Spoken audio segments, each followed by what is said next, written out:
When Martin Luther King Jr. was born, his parents, Michael and Alberta, gave him a different name from the one we know today. They called him Michael. But Michael Sr. later changed his name and his sons to Martin Luther, after the famous religious leader.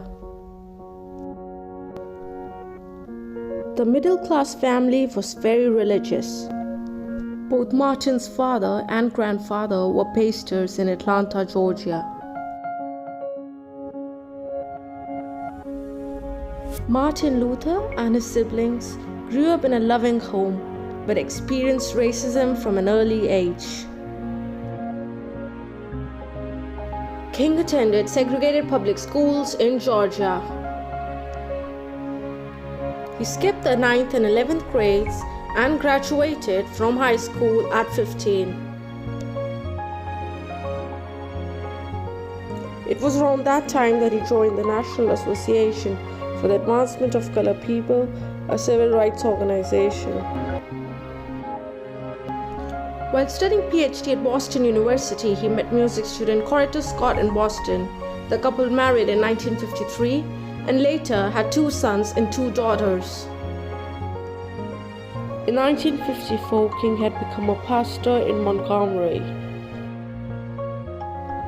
Montgomery is a city where there was a high racial discrimination.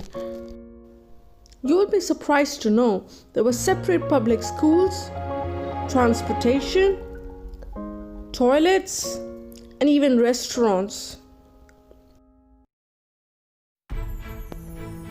In 1955, a woman named Rosa Parks was arrested after refusing to give her seat to white passengers on a Montgomery city bus.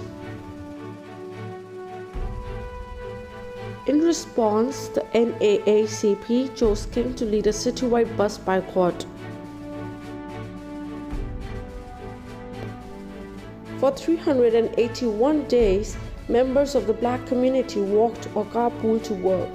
Many of them were attacked.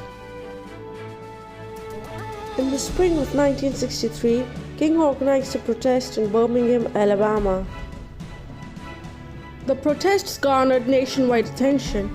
This is because the police blasted participants with fire hoses and even let the attack dogs loose.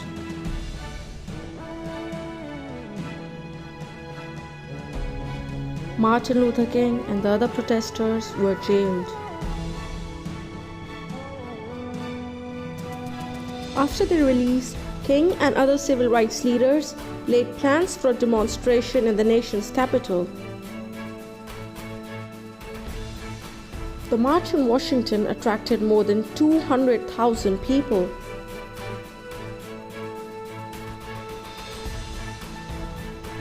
On August 28, 1963, at the Lincoln Memorial, King gave his famous "I Have a Dream" speech.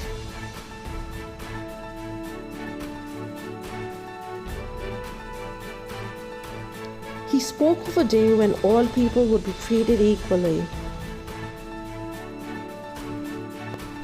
King went on to win the 1964 Nobel Peace Prize. He was 35 years old and the youngest person at the time to have received the honor. The fight for equal rights was far from over. On April 3, 1968, he was shot while standing on the balcony of a motel. The assassination ended King's life. He was 39 years old.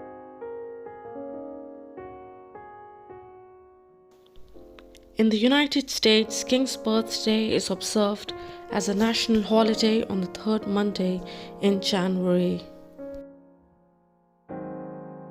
On this day, many Americans volunteer at shelters, schools, hospitals, and other community organizations to honor the civil rights leaders' legacy of service.